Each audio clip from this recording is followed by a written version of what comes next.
Hi, everyone. My name is Ian Hunter, specialist with the Specialist Certifications Department. We've likely been in communication already. Thank you all so much for being willing to be application reviewers for cardiovascular and pulmonary case studies and data analysis projects for initial certification. Today, we're going to walk through from an administrative perspective how to actually conduct the review. So for guidance, advice, tips on how to review the case studies and DAPs, from a content perspective, I'd highly suggest reaching out to either the specialty counsel or one of our more experienced reviewers. And if you need their contact information, if you don't already have it, please don't hesitate to reach out to me. And I'm happy to give that to you. But today we're going to just walk through how to actually conduct the review, where to go, how to find the reviews, where to enter your comments, essentially kind of all the buttons to press. And so to start, let me share my screen. All right. So I'm actually in our testing environment with Learning Builder with Heuristics. They own Learning Builder. They're our application support vendor.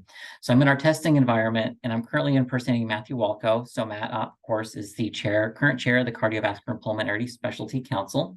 I'm in a testing environment, and I've signed a couple of applications to him and Dawn as part of the testing, just to kind of walk you through. For Matt and Dawn, if you're watching, these applications haven't actually been assigned to you. So there's nothing in the queue for you to review right now. But we're just doing this for testing purposes. So I can walk you all through how to conduct a review. Right now, we're just in, this is an example of the communication that you'll receive by email whenever you have been assigned an application to review. So here, Matt's received notification that he's been assigned as a reviewer for Catherine Churchill's her initial application. It doesn't say in the email whether it's a case study or DAP. You won't know that until you're actually in the application itself. But you do see here that he's been assigned as the primary reviewer, and Dawn Stakowitz has been assigned as a secondary reviewer. So as I'm sure you should all be aware, for cardiovascular and pulmonary, you review applications as part of teams. And everyone has been assigned a team already.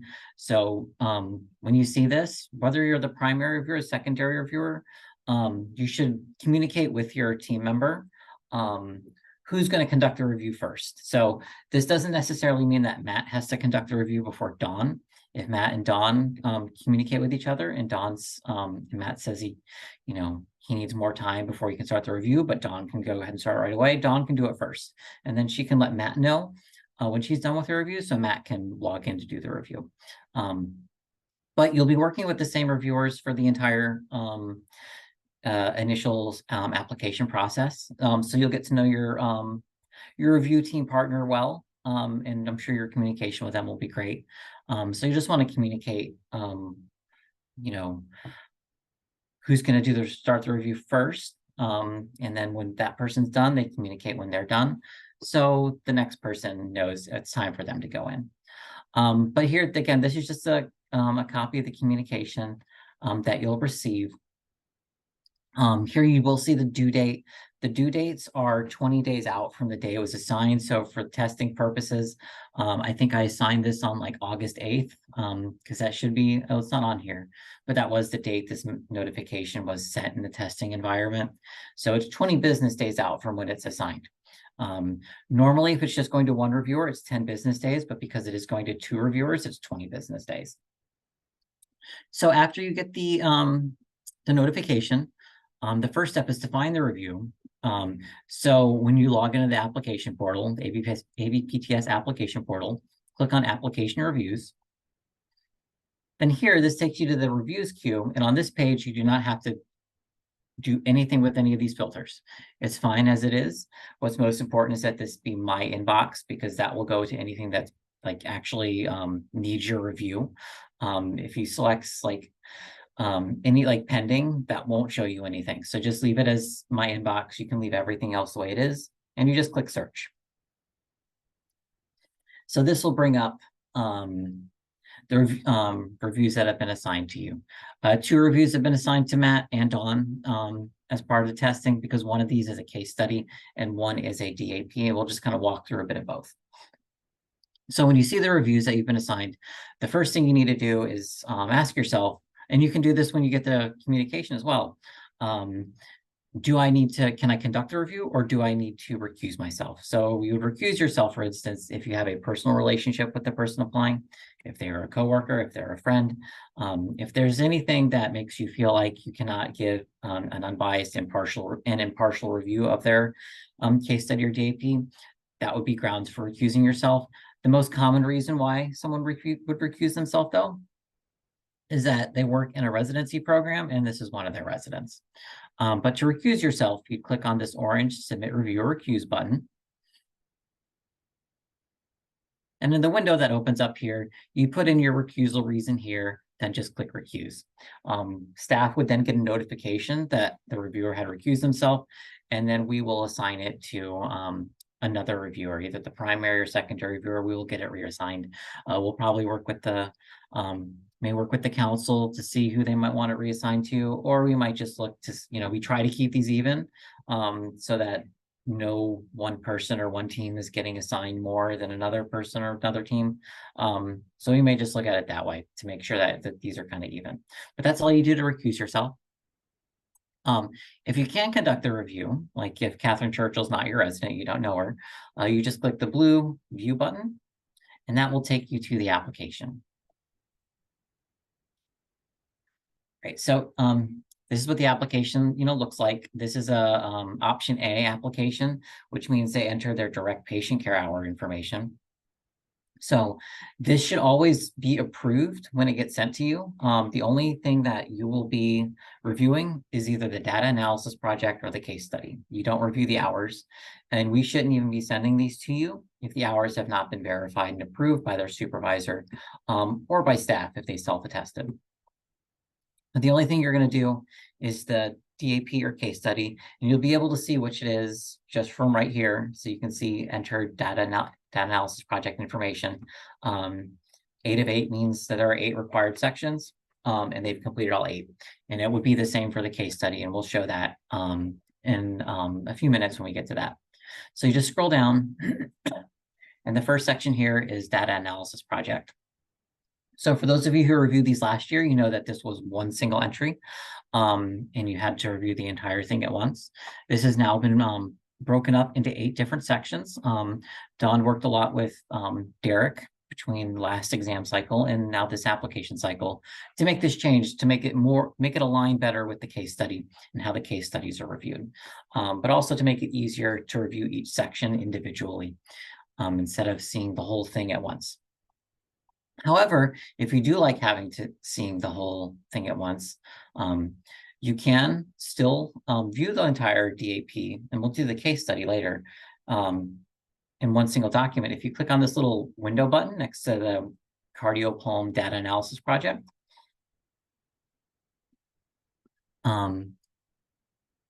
click Show All. So this shows everything here. It pretty much shows everything that's been entered into the application. But to actually see it in its own window, you can click Printer Friendly, and this will basically make a printer-friendly version that could be printed or saved as PDF. But you could just look at this as its own window or its own tab. And the benefits of doing this, again, this is all really based on your personal preference and how you like to review these things. It's that you have the entire thing open in front of you. So if, say, sorry, I'm scrolling fast, but let's say you're in the limitations of project section and you have a question that comes to mind about something here, or, it makes you think about, well, was this thing discussed, mentioned in the results section?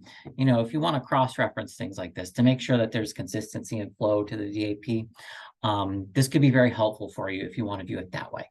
However, again, it's up to personal preference, whatever works best for you as the reviewer. But to actually review each section, we're going to close out of these. You go into each one individually, and you click Review Entry. If you're ever in the initial applications, this actually applies to your maintenance applications as well.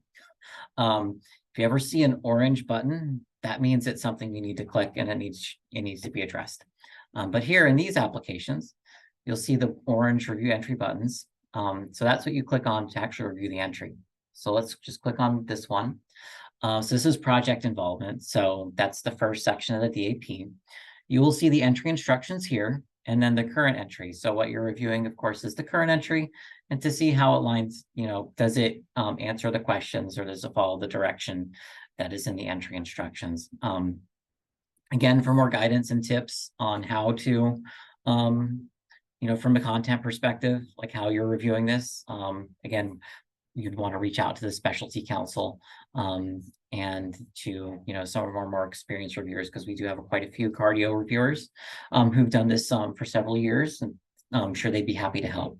But you really want to make sure, does the current entry meet the instructions and follow whatever the instructions are. So here for the entry, if it's approved, if you don't have any comments or feedback, you just click approved.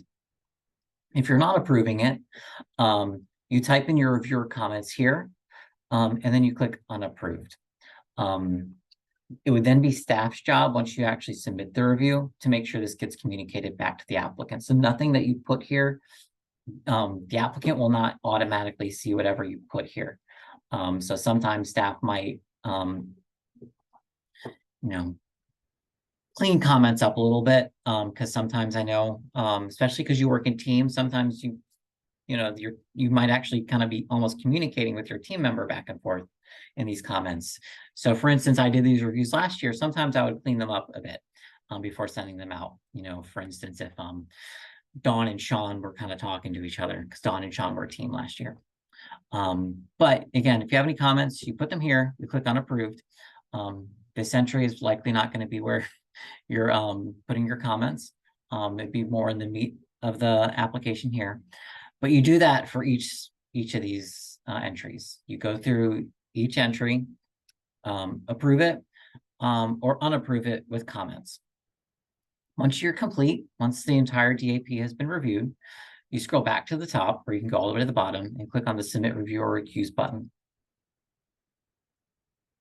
So here, if you're approving it, if you don't have any comments, you just click approve. You can include comments to APTA. So comments to APTA, you can also think of those as comments to applicant. So if you do have like positive feedback on the DAP, great job, just as an example, you can put that here and we can make sure it gets communicated back to the applicant if you have positive feedback. For returned applications, on an initial submission, so if you're reviewing this for the first time, you don't really need to put a comments to APTA, so we don't need comments to the applicant. If an application is being denied, though, that means it's been resubmitted. So let me back up a little bit. So let's say you're not approving it and you're returning 2 of the sections. The applicant does have an opportunity to resubmit. They'll have 10 business days to resubmit. We're a bit lenient on that. And so they'll resubmit with the return sections with new resubmissions based on the feedback they're provided. So let's say you're reviewing the resubmission and the resubmitted sections, but it's still not approved. So we have to deny the application. At this point, I think we would just ask, especially for the applicants, their peace of mind, but also just for their information, because sometimes they will reach out, just some overall comments on the application and why it's not being approved, so that we can communicate that back. It doesn't necessarily need to be too extensive, but sometimes when we do have to deny applications, there's a question on the applicant's part, why is this not being approved? And so sometimes it's very helpful for us as staff, since we're the ones in communication with the applicants, just to have that information so we can communicate it to them. It will also eliminate back and forth. The council may remember from last year, there was some back and forth, especially about certain applications, getting feedback to them. We'd like to kind of, minimize that to the greatest extent possible. So again, and so if you're approving it, you just click approve, unapproving it, unapproved. If it's a resubmission and you're denying the application, just make sure you put comments here. But that's kind of it for the DAP. So we'll just kind of go through the case study now. So once you actually, let me go back a bit. Let's click that again. Once you click approve or unapproved, it's actually going to take you right back to the initial application reviews queue. So let's just go back here. Click search again. And so this will show us all the applications that have been assigned to Matt. And so Catherine Churchill is the DAP. So Nicholas Holcup, he's the case study. Again, same process. Do I review it or do I recuse myself? If you do decide that you can review it, click the blue view button. And then here at the top, you can see it's an option A for direct patient care hours. These have already been approved. Again, you shouldn't be getting this if the hours haven't been approved. I should say also, if it's an option B application path, you will see the residency information here. It'll just be one single bar kind of indicating that they did a residency. And we review their residency documentation. Again, that's not something you have to review. The same, I should say, is also the case with our ACL or their advanced cardiac life support certification. We review those as staff. And their applications can be approved or conditionally approved based on whether or not they provide the correct documentation. So we're just, again, here, you can see complete CCS case study. You'll see 12 of 12 because there's 12 different sections of the case study to review. And then we'll scroll down and the case study is just below the DAP. So here, just like with the DAP, if you would like to view the entire case study as a single document, because it just might be your preference to have it all in front of you, just click this, the little window icon, click show all, then printer friendly. So again, this will just bring it up in a separate tab. So you can keep it open in a separate tab. If you have dual monitors, I find it helpful to kind of move it to another monitor. Sorry, I know you couldn't see that, but just so you have it open on one monitor and then the application on the other. So it's just a bit easier to read. You scroll down and then starting here with the title, then the abstract, and the keywords, introduction, and so on. So you'll be able to see each section of the case study. And again, it just may be very helpful for you to have it all open in front of you because you may read the introduction and you want to go back and reference the abstract to see, to make sure they line up. And you can't really do that effectively if you're just in the application, because that means you've got to, and we know, as I'm sure you all know, Learning Builder can be a bit slow sometimes depending on user traffic, because then you have to just close a window, open another window, close that window, go back to the one you need to review. It can be a bit tedious. But again, it's up to your personal preference if you want it open. I know this is, I believe, a change that may have actually been added recently. At least I believe that's what Derek said. But the actual review process for these is exactly the same as the DAP. You just click review entry. You'll see the instructions, the current entry. If it's approved, click approved, unapproved. Make sure you enter your comments. We will communicate those back to the applicants, then click unapproved. Then once you're done with approving everything, just click the orange submit review or recuse button. Approved if you're approving the application, and then unapproved if you're unapproving the application. Again, if it's a resubmission, please make sure to enter some overall comments to APTA that we can communicate back to the applicant, then click unapproved. I should also note, I did neglect to mention this as when I did the DAP instructions, but since you are part of a reviewer team, whether you're reviewing, whether you've been assigned reviewer, primary reviewer, secondary reviewer, if you are the person that is reviewing this first, make sure you let your review partner know once you're done, so they know that they can go in and complete their review. So for instance, if Matt is completing this first, once he finishes a review, approve or unapprove, you can just send Dawn a quick email. If it's the other way around, if Dawn is reviewing this first, once she's done, she can let Matt know. Just to make sure that the communication is there. and that both of you are able to get your reviews done, you know, within a timely manner. And so that is about it for the actual application reviews.